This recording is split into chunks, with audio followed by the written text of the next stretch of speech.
Hello, everybody, and welcome back to another episode of the Solutions Pod, where we talk to some awesome people about some of the solutions they're working on to make the world a better place. And today we are going to talk about something that has recently come onto my radar. Actually, two things, meta-modern-localism and bioregional regeneration. And today we're going to be talking to Jason Snyder, who is a homesteader, permaculturalist, and he's also a PhD from Michigan State in the Department of Agriculture, Food, and Resource Economics, and he is currently a faculty at App State in the Department of Sustainable Development. So thank you so much for joining us, Jason. Great to be here. Thanks for inviting me on. I'm looking forward to this.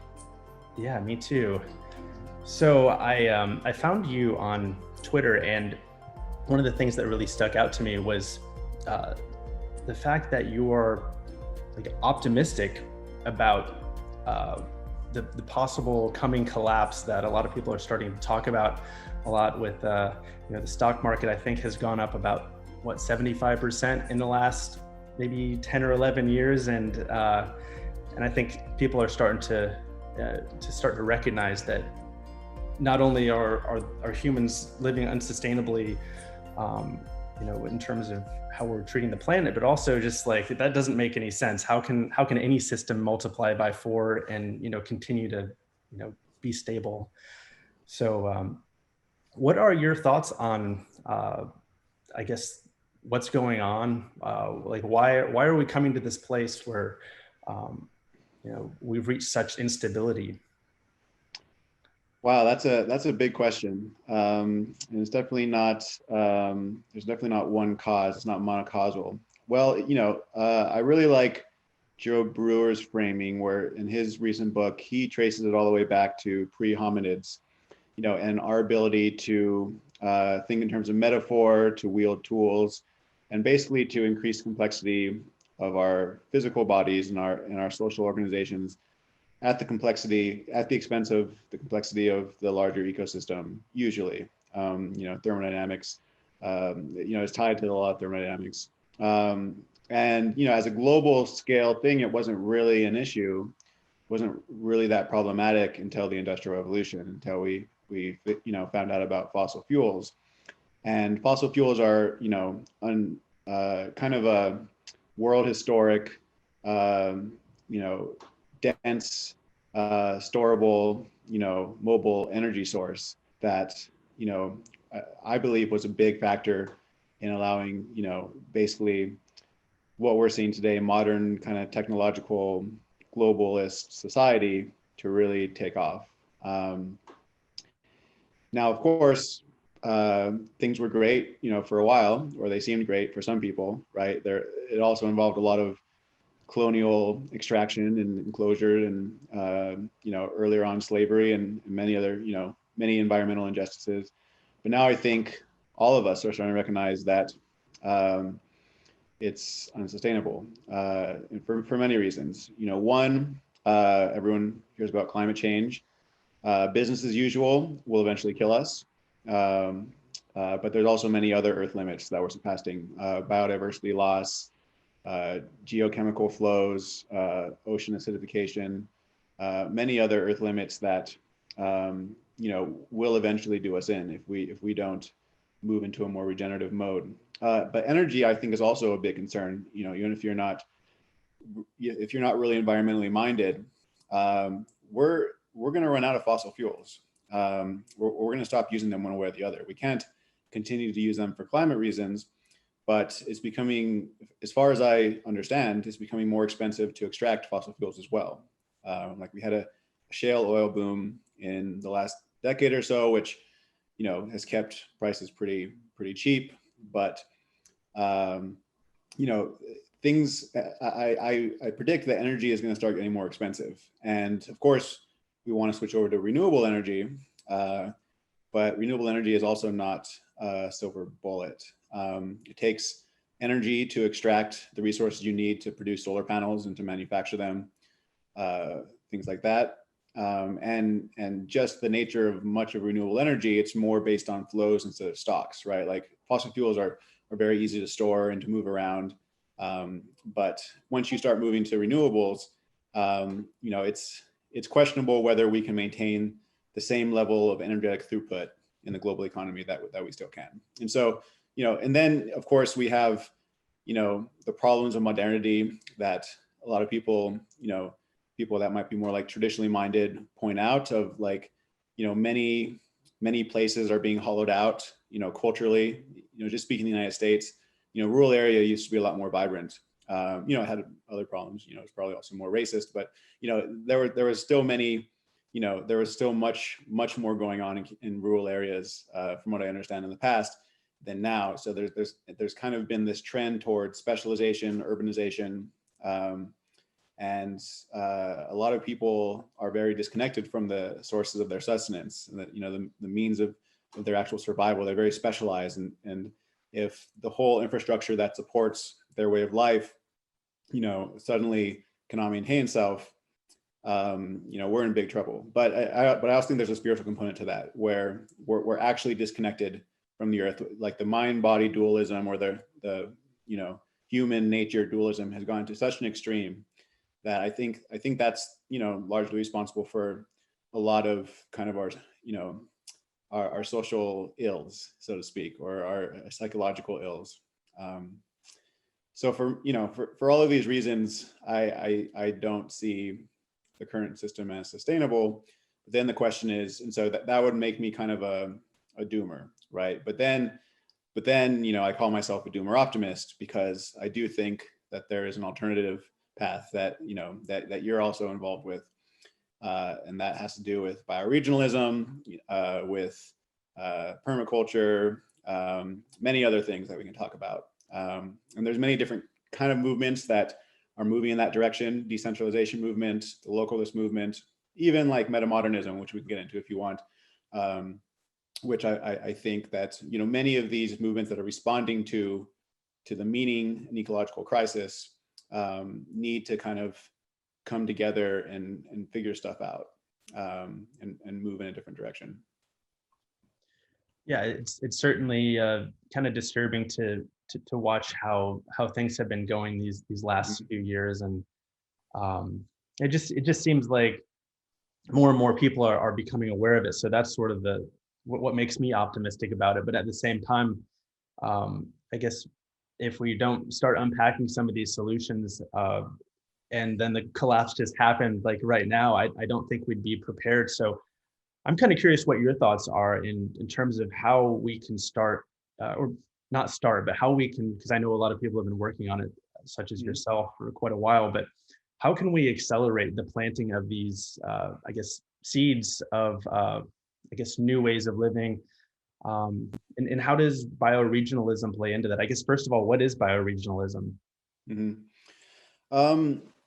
So bioregionalism is a recognition that, as Joe Brewer puts it, we should be designing human systems around landscapes, around ecological systems. And so like our borders should reflect more natural boundaries, ecological boundaries, and also cultural. And I think those two can't easily be disentangled. And so, it's trying to figure out, as a bioregion, how do you live within the limits of the bioregion? How do you, and when you're thinking along those lines, you're thinking, in terms of like circular economies, like how much, like how self-sufficient is the bioregion? And of course, I'm not anti-trade. I think that there's, there can and should still be trade, across bioregions, but I just think it's a very useful scale to imagine how can we provision for ourselves in a non-extractive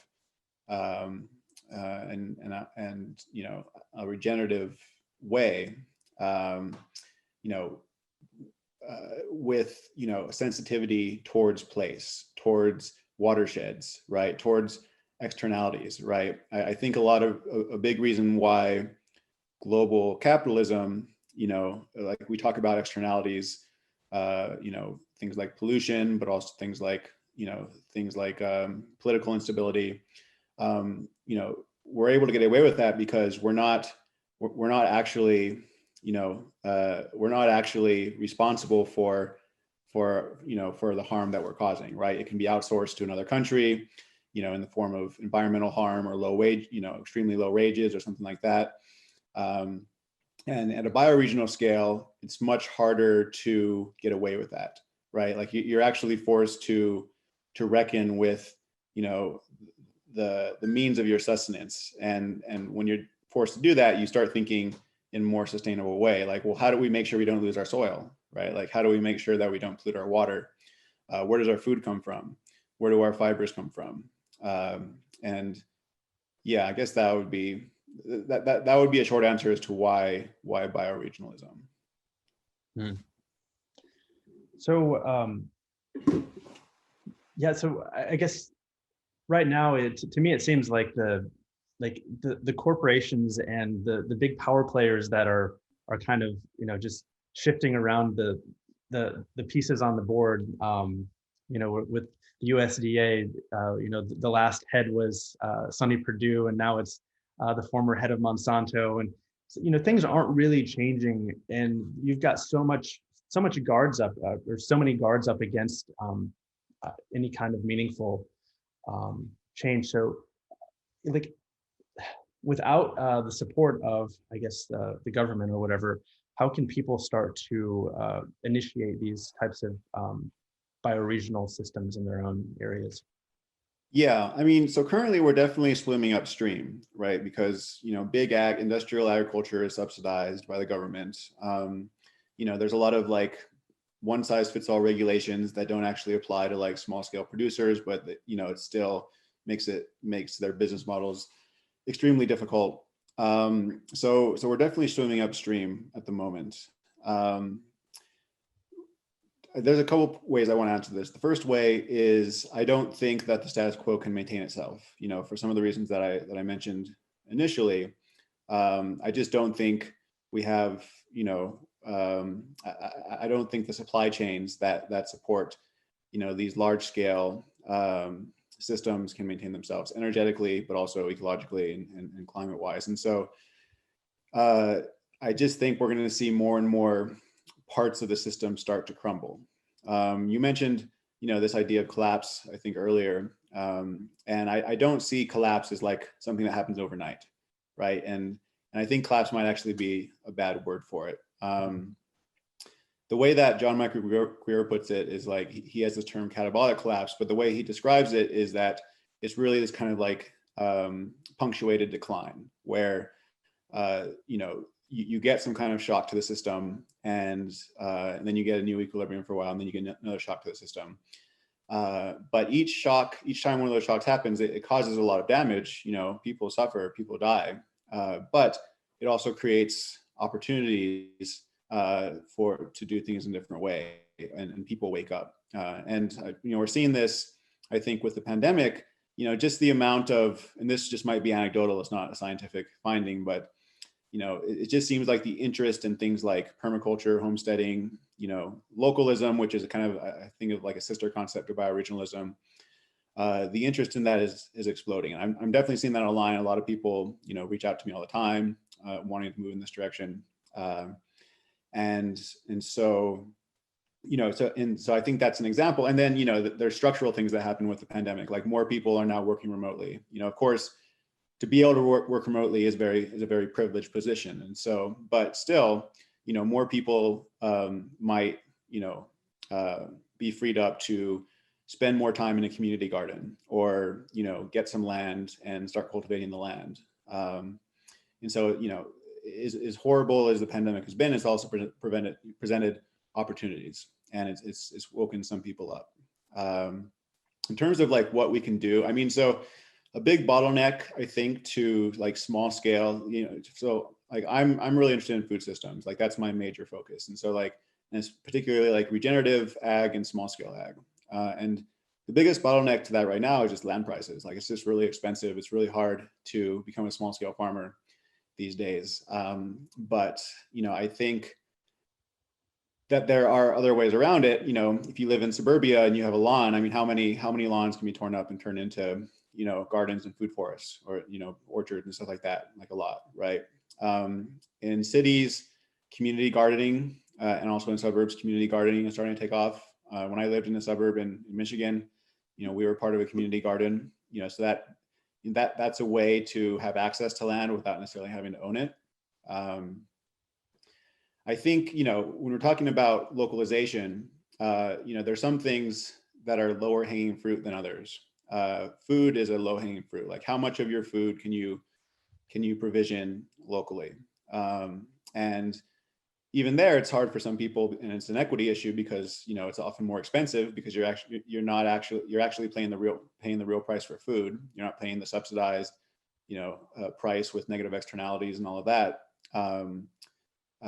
But if you can grow some of your own food, if you can buy it directly from neighbors in bulk, like if you have somebody who raises livestock and you can buy meat from them in bulk, something like that. But I think food is like the lowest hanging fruit. Of course, eventually we would want to get more into like clothing, fibers, decentralized manufacturing. There's this term Cosmo-localism, which is about like having like a global commons, kind of a global commons of information and design, but you actually manufacture more locally. Of course, you might still have to trade for raw material resources and stuff like that. But in terms of like where to start, I would just tell people to start growing stuff. Start growing some of their own food. Yeah, and I guess for me, I started noticing a huge difference in how I felt when I started incorporating a lot more organic foods into my routine, and cut out all the processed junk. So it's like a lot of these cheap foods, they do have other hidden costs to our health and also just our communities. But yeah, I think you're right. Like tearing up the suburban lawns would be a great thing. I tried to do that myself, and I had to like buy off the neighbors. Fortunately, I didn't live in a homeowners association zone, but I would like bring the neighbors pumpkins just to make sure they didn't, Yeah. I don't know, call the police, because there are literally places in Florida where it's illegal to have a garden in your front yard, which is so ridiculous. But Right. Yeah. A lot of these regulations, that's a lot of the zoning laws are just so completely outdated. I mean, I understand if your neighbors don't want you to have a rooster in your yard waking them up every morning, but a well-managed chicken coop with hens, come on. Yeah, and this. Well, and what would you rather hear? Would you rather hear my cow like mooing, or my lawnmower, waking you up on Right. Sunday morning? There you go. I mean, there you go. I would rather have a cow in our backyard. I Yeah. guess it might be a little Sure. difficult to step around the cow shed all the time, but it's Yeah. kind of a fun thought experiment. So, well, I'm glad that you're, I guess, optimistic about this, and so you're kind of imagining a stair step collapse where you have basically certain support lines, and then maybe things will try to come back, and then. But right now, it feels like there's definitely it's like they're forcing things to shut down, like literally forcing them to shut down to maybe accelerate the process of, I don't know, whatever decay that we're experiencing. But I guess my fear is that they're going to just use that to consolidate the control structures, and I guess I'm sort of secretly hoping that people will kind of rebel against that and say enough is enough. We're going to plant, we're going to plant our gardens where we want to plant our gardens, and yeah, a lot of this really comes back to, for me, like just being able to maintain the resilience within different ecosystems. And Yeah. the whole model that we have right now, it's when you have so much pollution in places like China and other parts of the world, it's killing, like things can't survive, including humans. So I'm kind of curious if you've done any, like if you've done much digging into like what makes a community like more viable. Like what is it about certain communities that break out and try to do community agriculture and homesteading and things that don't work, versus the ones that like actually make it and continue to grow and replicate? Yeah, I mean, so I'm still trying to figure that out myself. I'm actually pretty new in the bioregional scene, and also I'm pretty new trying to practice permaculture. My education was actually much more of a mainstream technocratic applied economics background. And so a lot of my answer will be not based on personal experience. What I'm trying to do here, of course, it's been hard because of the pandemic, and I haven't really had a chance to meet a lot of my neighbors in this first year we've been here. But I think one, you have to be sensitive to kind of local culture and traditions, right? So like a bunch of rural North Carolina, a bunch of hippies moving in and kind of dictating what needs to happen is not going to work. It's not going to work out, right? But also recognizing that there's a long history where I am of self-provisioning, a long history of people having gardens and that diversified food supplies and local agriculture. And so trying to make connections and reaching across oftentimes ideological lines, not shying away if they're if they voted for Trump in the national election, but we still align on many kind of localist principles. And so in a case like this, it would be more of like I'd envision more of kind of a distributionist kind of setup where you have a lot of different people, owning a little bit of land, and then you start developing a community and a village economy and a mutual aid, kind of a mutual aid ethos, which again was also here in kind of traditional Appalachia in the past. That ethos was definitely there as well. In other places, you might have something that's more socialized, explicitly. So you might have like, somebody create a land trust. You might have like permaculture cooperatives that's like democratically, kind of democratically run. I think that's, I know a lot of people are trying to do stuff like that. I know in the game bee space with their proto bees, like that's basically what they're trying to do. And, I think that's great as well, but I think we have to be flexible because, and this kind of spectrum of like, how much of stuff is privately owned versus how much of it is publicly owned, how much of it is commons versus not commons. I think we have to be a little flexible with that, right? Like, because there's a lot of people interested in kind of local food, permaculture, that are pretty right wing, to be frank, and are pretty traditional, and they're not interested in going to live on a commune, right? And so I think we have to be, we can't be too dogmatic in how it'll look in any given place. Of course, I also think the more it can evolve and be organic, the better, because, trying to create these social experiments often fail just because people don't get along, and, you have issues with maturity and, different levels of personal development, things like that. So I guess the way I would put it is you can have a bunch of Jack Spirkos. He considers himself like an anarcho-capitalist, but a permaculture enthusiast, or you can have a bunch of Zapatistas. And I think both models can work. Yeah, and hopefully I guess for me, the worst case scenario would be if, the government decided to push one of them and not allow any kind of creativity or flexibility, because I think that's, we really don't quite know the exact solution. And I think the whole point of, one of the big points of bioregional regeneration is that the same solution can't fit in any, you can't have a one size fits all anywhere. It doesn't make sense, environmentally speaking. Right. I just to tag on your point about, you see that there might be like power centralization. I think we're seeing that, I think, we're seeing small businesses fail because of the pandemic, and you're seeing the Amazons of the world rise. We're seeing a trend of like ecomodernism, which is kind of comes from a kind of urbanist technocratic perspective. And I tend to reject, although some of the technologies that come out of that might be useful. But again, I just think, thermodynamically, it's just, like we might get, periods of authoritarian response, whether it's from the left or the right, to be frank. But I just don't think they'll be able to maintain themselves. And so we have to figure out how to be agorists, how to be anarchists, how to obey the law when it works, and to do our own thing when it's oppressive.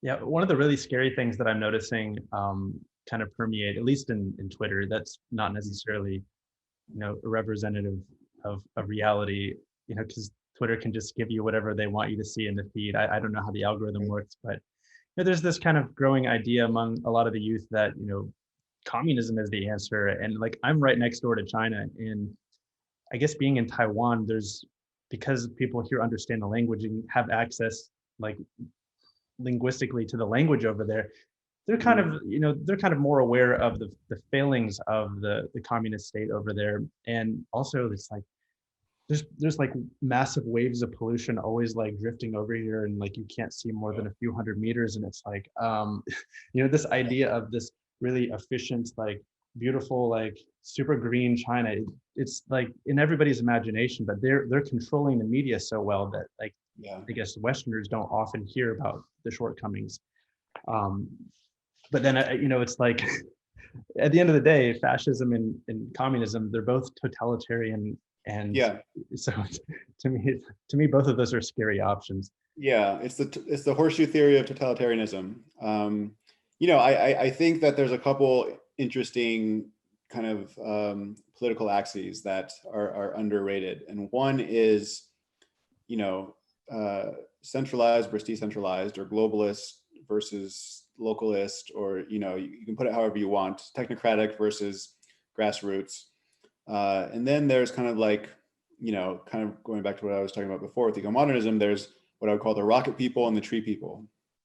And the rocket people, are dead set on inventing their way out of, all of these large scale problems, and not considering any discussion of, degrowth or alternative agriculture, things like that. And it's to me, at least from my perception, it's been an interesting reshuffling of my, how I think of politics. I grew up thinking left and right, Like I was more on the left, and, people, when I was in high school, people on the right were like evil. They were tied to the corporations. And these days, there's a lot of people on the right that are like, screw hedge funders, right? Like, and screw Wall Street. Like they're part of the state, they've captured the state, and so I just think we have to kind of reshuffle all of these political categories that we've grown up with, and, recognize, where you can find the alliances that, from where I'm coming from, is more of a localist, bioregionalist perspective.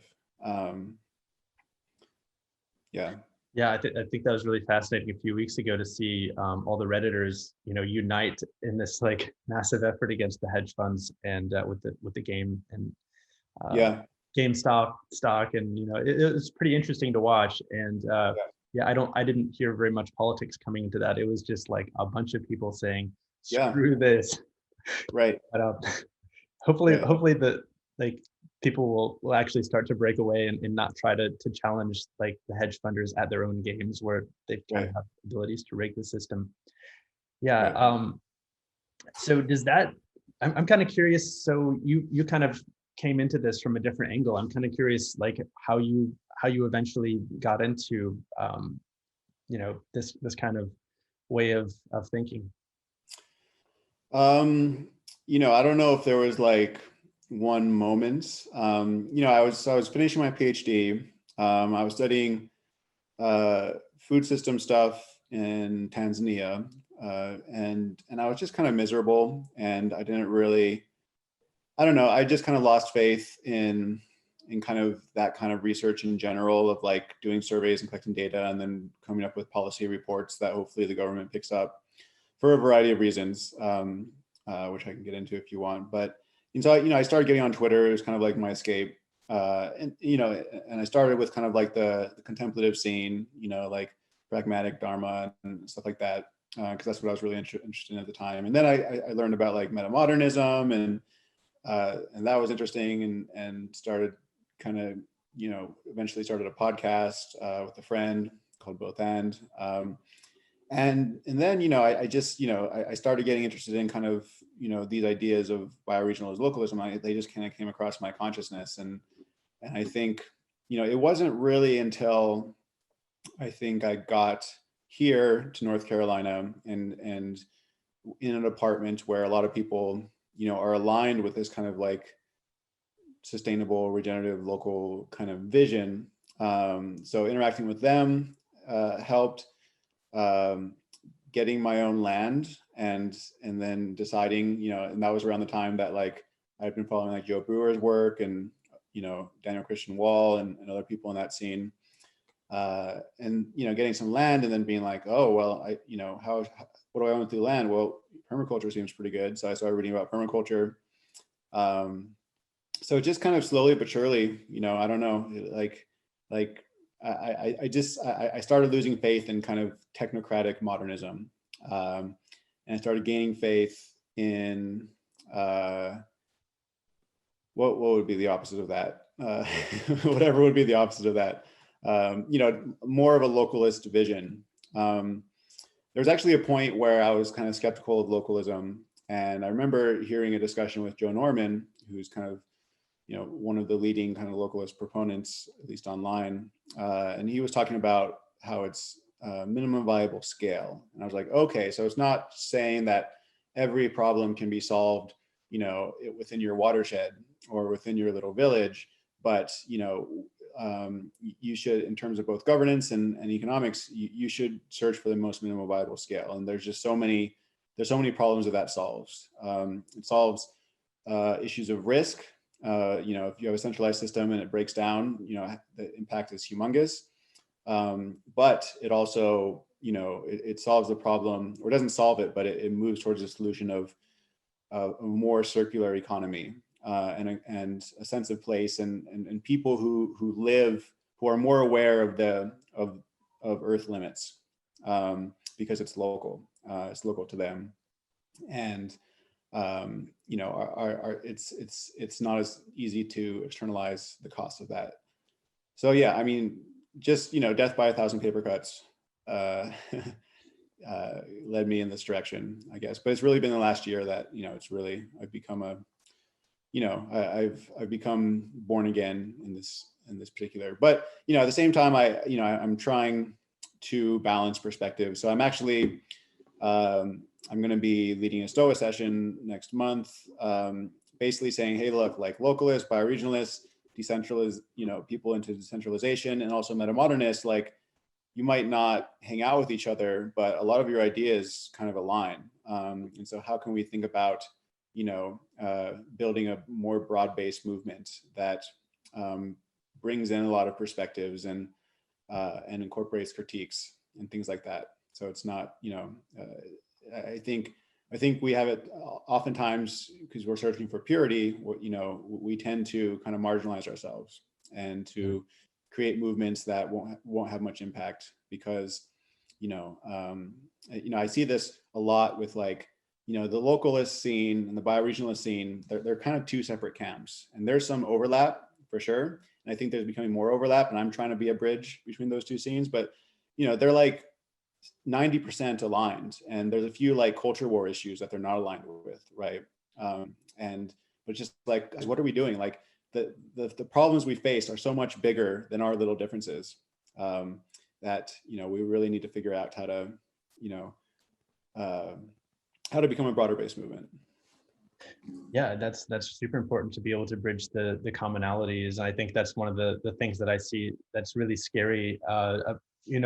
From being out of the US for over a year now, just kind of looking at the political machinery of the US, it's like, wow, people really start to hate each other on the different side of the political spectrum. And it's like they get so lost in the hate, they don't even really know why. It's sort of like getting past our emotional state and like thinking, I guess, going into our prefrontal cortex and like, you're rationally thinking, okay, well, how does this really affect me? And it's kind of hard to get people to do that. And I know so many smart people. Like, I mean, think about how many denominations of churches in the US. Like, there's these tiny differences. Like, well, you dunk the baby instead of sprinkling them. Like, well, let's excommunicate you. It's so ridiculous when people form these rigid lines that really don't have any benefit. If these movements need to come together because there's not enough. And traditionally for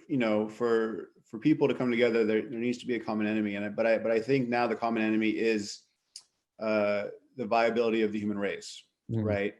So the human enemy is not necessarily we might try and pin it on the evil globalist or something like that, or whoever we want to pin it on, right? Depending on if you're left or right, it'll be different people. But intrinsically, I think it's really our own survival, and it's gotten to the point where the only thing that can unite people and build this broad-based movement is this larger, ironically, in order for localists to align, you need to have planetary vision, and and that's also will require communication, planetary communication, collective intelligence, which digital technology makes possible. Of course, our digital electric infrastructure might also collapse, at some point, but in the meantime, we have, and that, so this brings into a new term that I'll introduce, like cosmopolitan localism or cosmo-localism, which is about, kind of a, in terms of like our, production, of goods and resources, that's done much more locally. But in terms of like ideas, sharing ideas, transferring information, collaborating, that can happen at larger scales. And indeed it has to. Like there's global level issues that we can't deny, like the refugee crisis that's going to be coming, and is going to be coming from climate change. I mean, hundreds of millions of people are going to be displaced. And I don't think that's a local issue. I think that's a global issue, because especially, the global north has contributed the most to the emissions, right? And so that's something where, or something like nuclear proliferation, like there's just some issues that have to be addressed globally. But I would hope that it would be it would come from an emergent collective intelligence instead of kind of a top-down technocratic solution. Yeah, that's definitely a good point. With all the coming human crises that we're kind of setting ourselves up for as a race, because that creates a lot of problems. So the people who are kind of just wanting to be in their conservative bubble, it's like, well, these things are going to come back and affect everybody. So if everybody in the planet is able to take care of themselves more, then you're going to be able to have a better chance of maybe keeping your little property bubble if you want to have independent land over here without it being, I guess, you'd being driven off of it by the angry masses. So we've got to figure out a way to prevent those crises from happening. I guess one of the things you mentioned about the I guess keeping the open communication with what was the term you were using? Cosmopolitan. Yeah, I use two terms. Localism? I use cosmopolitan localism and cosmo-localism, and they're slightly different. But the cosmopolitan localism is just more of this idea of like think global, act local, basically. Okay. Yeah, I guess I'm hoping that we still have the ability to have this free communication. I guess I'm trying not to take too for granted that the internet is always going to be a stable thing, especially with them kind of hinting in the news cycles. Oh yeah, there's going to be some sort of an E911 or hopefully that's not like right. There's a there's a big growing body of literature on what happens if the peak oil people are correct, and we have a huge instant energy crunch. John Kunstler, I think his first name is John. He has a book series that I recently read called A World Made by Hand. It's four fiction books, but he's basically imagining a world where you basically lose access to electricity, and what would that look like? Spoiler, it's pretty devastating. Like the majority of the population of the earth dies, and you have a few places here and there that thrive because they're able to work together as a community and grow their own food and stuff like that. I'm hoping that that's not the trajectory. I'm hoping that with things like renewable energy and stuff like that, I don't think we can maintain our current energy usage, the material throughput of the economy, but if we can maintain enough to still communicate, I think that ultimately that'll save a lot of suffering and death. Yeah. Hopefully the whole solar, I guess the solar technology seems to be getting a lot more efficient in the last few years. I remember just 10 years ago when I could have never afforded to buy a solar panel. And now when I was traveling across the country, I had one in my car and it was no Yeah. big deal. But yeah, I guess that kind of thing is going to hopefully mitigate the, the collapse stages, because if things start to accelerate too fast and they collapse, then it seems like it's just going to, the decay. Yeah, it takes time to transition. But even, like solar, I think, is great, but still, like, the material, what are the materials that go into solar, right? It's like cobalt. Where do we get cobalt? We get it in the Congo with slave labor, basically.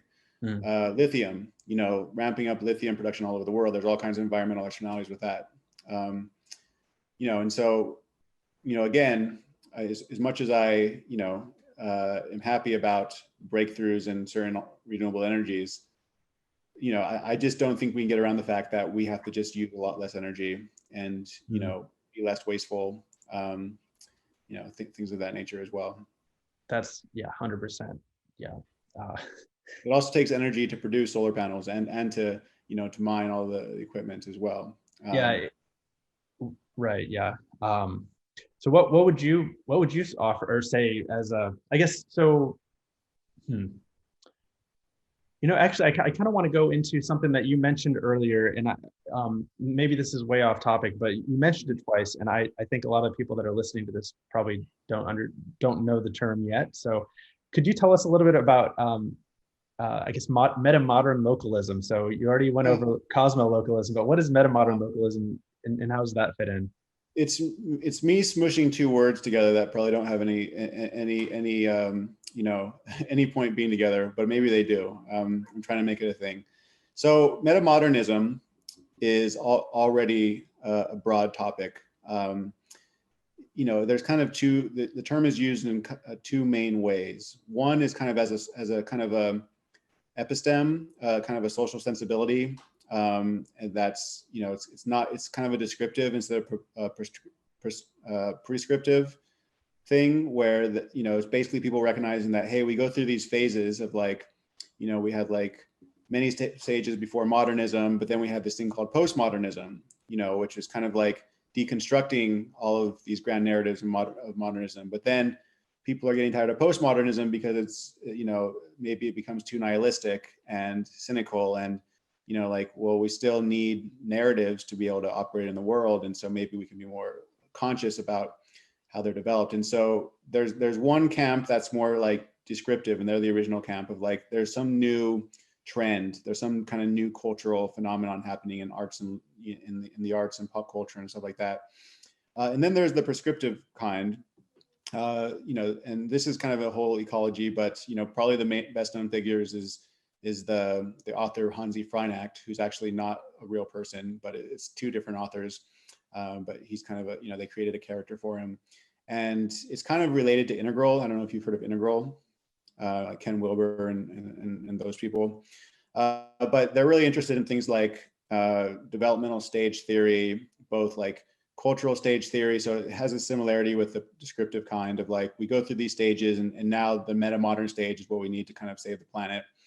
But also like personal development. So like, like different people, like, drawing on like the model of hierarchical complexity, Robert Kagan, 5-stage model of human development, all of these kind of like psychological development theories, and kind of bringing those together to basically say like, hey, we need a new kind of politics that goes beyond postmodernism and is actually, acknowledges kind of the inherent nebulosity of and emptiness of like grand narratives, but constructing them anyway because we need them.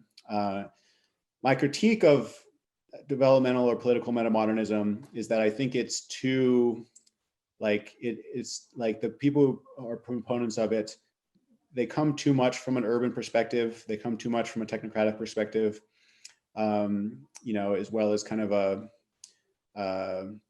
well, I guess those are the two main things. And so, this last year I've kind of like, put that aside. Like that, I was really interested in metamodernism for a while and put that aside towards this localism, bioregionalism stuff. But now I'm thinking, well, there has to be some kind of synthesis here. And I'm going to be talking about it in about a month. I'm still need to flesh it out, but I think, how I'm thinking about it right now is that, in order for localism or bioregionalism to work, there still needs to be capacity for higher level, higher scale communication and collective action when necessary. And in order to do that, you're going to need to have collective intelligence, and you're going to need to have, systems of communication that don't straw man each other, and don't create scapegoats when it's not necessary. And that requires a level of kind of cultural, both an understanding of kind of like cultural development and also personal development. That's, so I guess another way to put it is, in order for cosmopolitan localism to be viable, you need a lot of the tool sets in political metamodernism to actually make it viable. So that's my kind of very rough thinking right now. I still need to flesh it out before I present on it. Yeah, but I like that. I mean, there is just so much chaos and confusion in modern day society, and just like the breakdown of all these cultures that had been so well functioning, and well, to some extent not, but it's definitely, I think, important to intentionally recreate cultures in that kind of localized way. And yeah, I hope we can be able to have community upwards instead of top down systems that don't try to I guess destroy each other. Yeah, community upwards, but there still needs to be ways for this upwards to happen, right? And I think that's, because right now, if we look at the current internet environment, it's like everyone's in their own reality tunnel, right? Like, Twitter is I feel like I can use it pretty effectively for my purposes, but it's kind of generally a clusterfuck. You can edit out that word if you want. It's generally, you can kind of see this kind of factionalization. There's this article written by Peter Lindbergh a couple years ago and Connor Barnes called Culture War 2.0, where they kind of outline all of these like new kind of little, what are they called, tribes in kind of the culture war that spawned from the internet, and developed a term called mimetic mediation, which I've also written about, of like, how do you build connections among all of these different tribes. And so for order to have the bottom upwards, for the Cosmo part of the thing, we need more maturity in terms of personal psychological development, and we need more maturity in terms of kind of cultural analysis, and like, why are these people disagreeing, why are they fighting when they should be collaborating, stuff like that. But again, my tendency is always to be a bridge builder in whatever scenes I find myself in at the point, and so this is just an extension of that compulsion on my part. So what would you say to all of the people who are on both, I guess what we would think of as the opposite sides of the camp? I guess on one hand, you've got the people who are, hating Trump and really just trying to focus on saving the planet, versus the people who just want to be left alone and go homestead and do their own thing and not hurt anybody and not take anything from anybody. Just, what do you say to those people to get them to see the possibility space? To talk about Trump as little as possible, to talk about national politics as little as possible. Speaking of scapegoats, one dividing line I see between left and right localists is that left localists, and I think they're right about this, talk a lot about equity and justice, right? And the fact that you need to, like, a lot of these kind of high level conversations have been done by, white, like all of the acronyms that we talk about, like the dominant class or whatever, and that we need to listen to indigenous voices and people of color, so in that whole critique, I think is largely correct, and so they're just they're not willing to work with people who might be supportive of someone like Trump. For they kind of just like build a wall. It's like, okay, like, even though many of the people who support Trump are white people who have also been brutalized by globalization and by by free trade agreements, by automation, and here in Appalachia, I mean, you have tons of dirt poor white people, and have been for decades and centuries, living in trailer parks, and when they hear like, oh, you're a privileged class, like I'd also be like, hey, go fuck yourself, right? And so I think that that's one source of misunderstanding of like, but I think, in terms of actual, like when we're talking about something very practical, like, hey, we want more sovereignty over our food system. We want to know where our food comes from. We want to make sure it's safe. I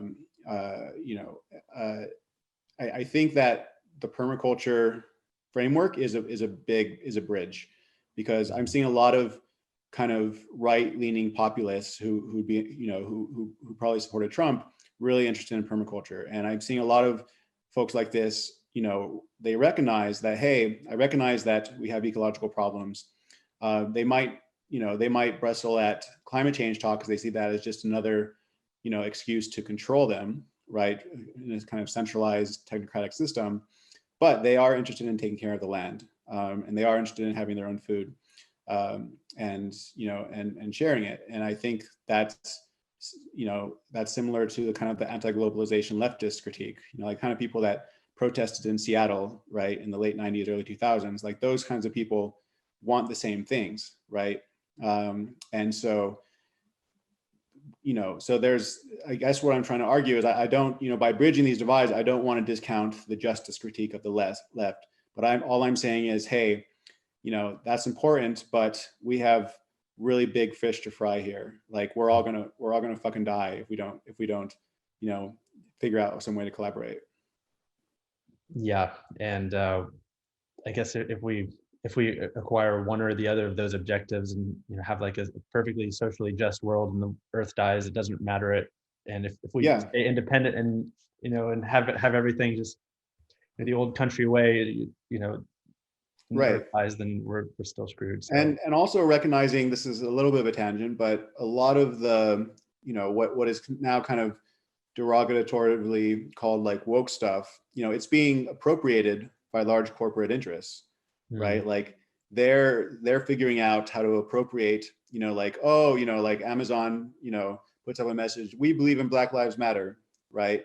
Well, but you're also perpetuating the system that marginalizes many Black lives, in an economic sense. And many others as well. And so I think that one potential bridge is that, it's just like, let's just stop with hypocrisy. Let's actually get together and have authentic conversations where, we can air out, we can heal our trauma together and not fight across battle lines. And, I tend to think that people on the right, are open to recognizing, the hard lot that minorities have had in this country, if they don't feel attacked and they don't feel like it's all a hypocritical game by the government to control them and large corporations to control them. Yeah, not seeing the worst in the other side is so important. I mean, yeah. And then going the extra mile to have that conversation and to see that, oh wait, our interests do align here. We really all at the end of the day want a better life for ourselves, and we don't want the planet to die, so that we can continue, as a species, and with the other species. I think. Yeah, I mean, how do you live well within the limits of the earth? To me, that's kind of like the crux of the regeneration movement. And the living well part speaks to kind of like maintaining cultural traditions, having a sense of purpose and place in this world, and living within the earth is doing it in a way that doesn't undermine that capacity in the long term. And I think that's kind of a message that a lot of people can get behind, but it's flexible enough that what that will look like will differ in many different places, right? Like it allows for kind of maximum diverse cultural expression of those kinds of values. Well, yeah, this has been a really interesting conversation. I guess I'm a little bit more optimistic about the I guess the waves of down cycle that as we see the slow collapse happen, and hopefully it'll be a slow collapse, but you're right, it does create opportunities. And in the meantime, we can start to have those conversations with our our friends and neighbors and people that we think we hate because they were posting about Trump or Biden or Right. And whatever. we can even do more than conversations. We can start trading seeds with them, right? Like Mm. we can start, bartering. I can deliver my old, neighbor some eggs, right? We can start actually becoming more interdependent in the sources of our sustenance. Yeah, and anybody out there who is building out those seed libraries, make sure you're not getting the Bonnie seed packets from whatever company in Missouri. Like Uh, it's so much better to have a nice heirloom, crop from your area. It just yeah. grows a lot better. It's been geared to fit that environment. But yeah, exactly. We should be sharing resources. That seeds are a great free way to do that. And I think you're right. Permaculture is definitely a huge place that people can meet in the middle. Um, so, do you have any concluding thoughts? I think we've run probably almost into the hour mark here. Okay. Um, Concluding thoughts. Well, I mean, if what we're talking about is interesting to you, there's and you want to learn more, I would say you can reach out. You can reach out to either of us. I'm on Twitter at Cognizor, so you can reach out to me there. Um, DM me. My DMs are open. And there's various networks that are forming, and I'm part of a few of these networks. And if you just want to learn more or get involved, we can make that happen. Yeah. And off the top of your head, can you suggest any resources? Like, are there groups of bioregionalists that are forming that you happen to know about?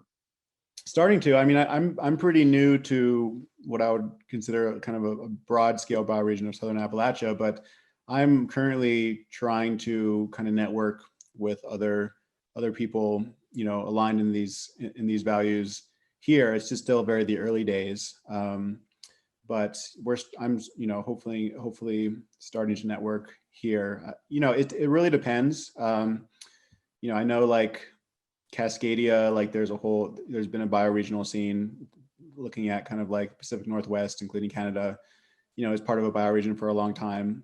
Um, you know, um New England kind of has that identity, especially like New Hampshire of like a localist identity, particularly because it was spared from industrial agriculture because of the topology. And I think Southern Appalachia has some of that as well. And I'm learning more about the history here. But I also think Southern Appalachia is, I'm bullish on Southern Appalachia. I think this is going to be, you know, um, a great place to build these kinds of economies in the future. Yeah, if we can just keep the coal companies from chopping off or flattening all of the mountains. I guess they've sort of Yeah, created some nice level spaces, although it's pretty yeah. Well, there's devastating. a movement to kind of regenerate some of these kind of like strip mined and mountaintop removed places. Refresh, I think it's called like Refresh Appalachia. There's a movement to do that, but yeah, no, I mean, coal in Appalachia has been just a long century of exploitation and extraction. But I think we all know that coal is not long for this world, and so Mm. hopefully we can, regenerate those lands and also the people who live there and have been abused for so many decades. Yeah, so that's interesting. So I guess for people that are looking to escape to some sort of a haven for this, maybe avoid all the flat places that just have tons of GMO corn planted there for the last 30 years. And I mean, the sad thing is that the Midwest it just has so much fertility, uh, but you're right. It's just dominated by big GMO, by big farmer who probably doesn't even own his farm anymore, but is owned by an investor group or something, and they're trying to maximize quarterly profits. Um, Yeah, I mean, I think, I would suggest parts of New England. I would suggest parts of the Pacific Northwest. I would suggest Southern Appalachia. I wouldn't suggest the Southwest. I'm from New Mexico. I love New Mexico, but the climate maps do not look good for the Southwest in terms of heat and ability to grow food and water availability and everything else. Yeah, a lot of places out in the West are having a serious issue with water availability that kind of used up all the water underground now. And Yeah. I guess for those of you who are living in the middle of the U.S. and these Monsanto lands, I guess don't give up. I think there's always hope for people to form new Yeah, and there's definitely local food movements, regenerative food movements. Like I know that there's like a big scene in like around like Cincinnati and Ohio, and like there's definitely there's definitely like pretty robust movements, but they're facing some pretty big headwinds. Yeah, and folks go out and support your local farm co-ops and your organic farmers. And yeah, there's a lot more options out there than people are aware of. And I think that's one of the real shames of the current situation, is that people, they'll jump on Google and they're going to see the things that are the companies that are able to afford those Google ads. But I think there are a lot of people that either just due to the pandemic and having to, or just for whatever reason, there's all kinds of micro businesses. So if we can find all those local people and support them, I think we can kind of form a little bit of a safety net for the coming collapses. But yeah, this has been a really fascinating conversation. Thank you for the education on so many topics, and I really hope I get to have another conversation with you and get an update on what you're doing over at the university over at App State. Mm-hmm. Yeah. Thanks for inviting me on. This was really fun, and I also really dig what you're doing. We had a conversation before this, and you're telling me about what you're up to, and trying to create platforms to spur local food economies. So I think that's really awesome. And yeah, man, I look forward to talking again sometime soon and staying connected. Yeah, for sure. All right. Well, thanks a lot. We'll see you next time.